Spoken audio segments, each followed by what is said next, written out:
अस्सलामुअलैकुम वरहमतुल्लाहि वबरकातुहू। वो खुद एक आला ओहदे पर फाइज सरकारी मुलाजम था। इसके 3 बेटे थे। तीनों सोने का चम्मच मुंह में लिए पैदा हुए और शाहाना जिंदगी गुजरती रही। वक़्त तेजी से गुजरा और उसके नाम के साथ रिटायर्ड लग गया। ओहदे की मुद्दत ख़त्म हुई, रिटायर्ड हो गए और अब जिंदगी का सफ़र इंतहा की तरफ चल पड़ा। बेटों ने बाप के ओहदे से खूब लुत्फ उठाया। कहते थे, हमें क्या फ़िक्र, हमारा बाप 22 ग्रेड का ऑफिसर है, अपने हमारे काम खुद ब खुद बनेंगे, और बनते भी रहे। एक टेलीफोन कॉल पर सब कुछ कदमों में हाजिर हो जाता। फिर वो दिन आ गया जब बेटे ये भूल गए कि ये वही बाप है जिसके नाम और ओहदे की वजह से लोग हमें सर सर कहते थे। बाप किसी बीमारी की वजह से चलने फिरने और बोलने से मजूर हो गया। बेटे कहने लगे, अब तो बाप की कमज़ोरी देखी नहीं जाती। एक बेटे ने कहा कि अब्बा की जायदाद और माल की तकसीम करते हैं, न जाने कब मर जाए। अब तो शर्म आती है बताते हुए, लोग क्या कहेंगे। जब दोस्त आते हैं तो सामने ये बूढ़ा पड़ा होता है। चलो एक नौकर मुस्तकिल इनके साथ रहने के लिए रख लेते हैं, जो इनका ख्याल रखे। 20,000 महाना दे देंगे।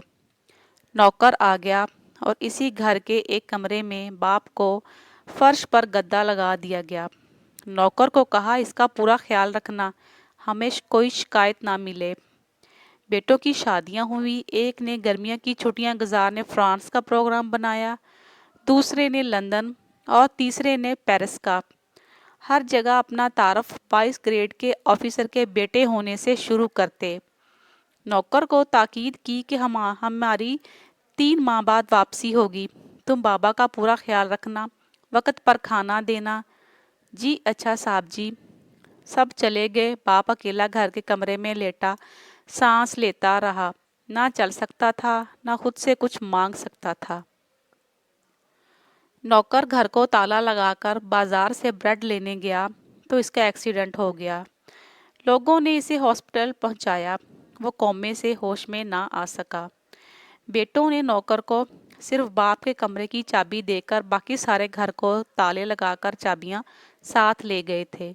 मुलाजम इस कमरे को ताला लगाकर चाबी साथ लेकर गया था कि अभी वापस आ जाऊंगा। अब बूढ़ा रिटायर्ड सरकारी ऑफिसर कमरे में लॉक हो चुका था और वो चल फिर नहीं सकता था, किसी को आवाज़ नहीं दे सकता था। लिहाजा 3 माह बाद जब बेटे वापस आए और ताला खोल कर कमरा खोला तो लाश की हालत वो हो चुकी थी जो गोश्त गलकर ढांचे में दिखाई दे रही थी।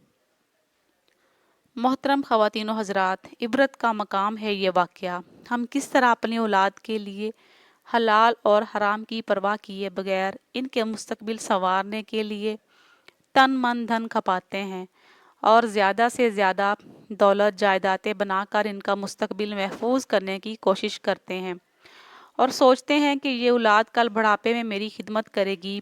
आला तरीन गैर मुल्की स्कूलों में दुनियावी तालीम दिलवाते हैं और दीन इस्लाम की तालीम दिलवाने को तौहीन समझते हैं, जिसमें सिखाया जाता है कि वालिदैन की खिदमत में अज़मत है।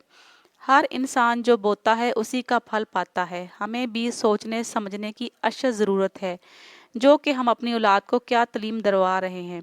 कहीं हमारा हाल भी ऐसा ना हो। ज़रा सोचिए।